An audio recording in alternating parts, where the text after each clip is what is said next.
Imagine a 32-year-old walking across a subcontinent, armed only with wisdom, reviving a civilization on the brink of collapse. This is the story of Adi Shankaracharya, the boy who united a nation without a sword.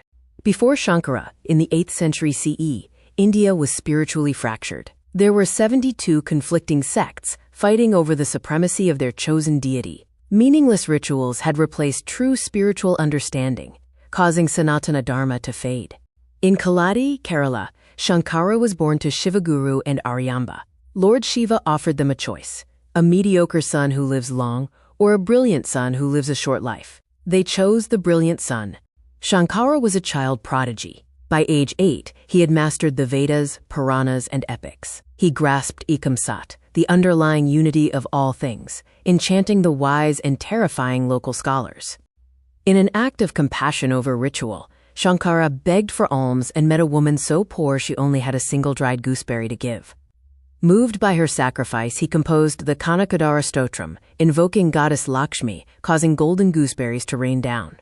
Shankara wished to become a monk, a sannyasi, but his mother refused. When a crocodile caught his leg in the river, he cried, "Mother, allow me to take sannyasa, and the crocodile will let go." To save his life, she agreed. He made a radical, forbidden promise. "I promise you, mother, when your time comes, I will return and perform your last rites myself." He placed his duty to his mother above rigid monastic tradition.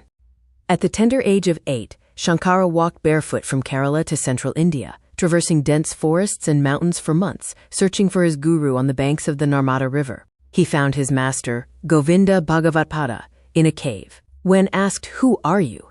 the boy replied with the Nirvana Shatakam, declaring, "I am pure consciousness and bliss. I am Shiva. I am Shiva." After completing his training, the mission began, restoring the light of wisdom to the entire subcontinent. Shankara was commanded to go to Kashi, the city of light and the intellectual capital of the world. Here, he would face his first crucial test. In Kashi, Shankara asked a Chandala, an outcast, to move aside. The Chandala responded, "Who should move? This body made of food or the consciousness inside?" Shankara realized this was Lord Shiva, testing his humility. This experience led Shankara to declare in the Manisha Panchakam, "He who has realized the truth, whether he is a Chandala or a Brahmin, is my guru. True wisdom has no caste." Shankara next faced Mandana Mishra, the greatest scholar of ritualism, who believed rituals led to heaven. Shankara believed knowledge led to liberation. A clash of ideologies was inevitable. The two scholars made a high-stakes wager. "If I lose, I will become a householder. If you lose, you will become a monk." The future of Indian philosophy hung on this debate. Ubhaya Bharati, Mandana Mishra's wife, an incarnation of goddess Saraswati, was the impartial judge. She used garlands, stating the one whose garland faded first, showing inner agitation, would lose. After days of rigorous debate, Mandana Mishra's garland faded. He accepted defeat with awe and was transformed, becoming Sureshwaracharya, one of Shankara's greatest disciples. Among Shankara's disciples was Sanandana, later Padmapada. When called across a swollen river, his deep faith allowed him to run across the water, with a lotus blooming to support his foot wherever he stepped. Giri, a humble student, was often mocked by arrogant scholars. Shankara mentally blessed him, and Giri instantly burst forth with the beautiful Todakashtakam hymn, becoming the enlightened Todakacharya. The core of Shankara's teaching is Advaita Vedanta, meaning not two, which reveals the non-dual reality.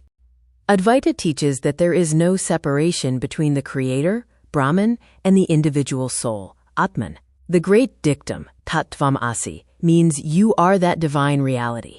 Through the analogy of the rope and the snake, Advaita explains the illusion of fear. In the darkness, the world appears as a snake, but wisdom shines the light, revealing it is only the rope of Brahman. The ocean and the wave analogy illustrates the illusion of separation. A wave feels separate, but the water in the wave and the ocean are the same. We are all waves in the ocean of consciousness. Shankara became the great unifier by organizing the 6 sects of worship, Shanmata. He established that Surya, Shiva, Vishnu, Devi, Ganesha, and Kumara are all equal paths leading to the same one truth. To institutionalize and protect this knowledge for future generations, Shankara established the Four Mathas, which act as the fortresses of Dharma. By placing these 4 monasteries in the 4 corners of India, Shankara successfully unified the nation geographically and spiritually. In the south, he founded the Sringeri Sharada Peetham in Karnataka. Its great saying is, Aham Brahmasmi, I am Brahman, signifying the core message of the Yajurveda. In the west, at the ancient city of Lord Krishna in Gujarat, he established the Dwarka Kalika math. Its dictum is Tatvamasi, you are that, representing the Samaveda. In the east, associated with the Lord Jagannath temple in Odisha, is the Puri Govardhan math. Its Mahavakya, Prajnanam Brahma, consciousness is Brahman, comes from the Rig Veda. Finally, in the north, situated high in the Himalayas, is Jyotir math in Uttarakhand. It represents the Atharva Veda, teaching, I am Atma Brahma, this self is Brahman. Shankara kept his final promise. Sensing his mother's end, he used his yogic powers to travel instantly to her side, where she died with her eyes fixed on her son. Shankara demonstrated compassion incarnate. Years earlier he had prayed, causing the river Purna to change its course to flow right behind their house, easing his mother's struggle. He remained a loving son, even as a world teacher. When the Orthodox villagers refused to help a monk perform funeral rites, Shankara was undeterred. He created a pyre of banana stalks and channeled his internal yogic fire to cremate his mother with dignity. His mission was complete. He had united the nation and written commentaries on the foundational texts. He concluded his journey and walked alone into the Himalayas at Kedarnath. At the age of 32, Adi Shankaracharya left his body behind, achieving in just 32 years what thousands cannot achieve in a lifetime. Shankara's literary legacy includes pashas, commentaries on the Prasthanatrayi, Prakarana Granthas like Vivekachudamani, and beautiful stotras such as Bhaja Govindam. Adi Shankaracharya matters today because he created the blueprint for cultural unity. His concept of non-duality echoes in modern quantum physics, and his teachings promote secularism by affirming the same spirit resides in all. The essence of Advaita Vedanta is simple. Brahman alone is real, the world is illusory, and the individual soul is none other than Brahman.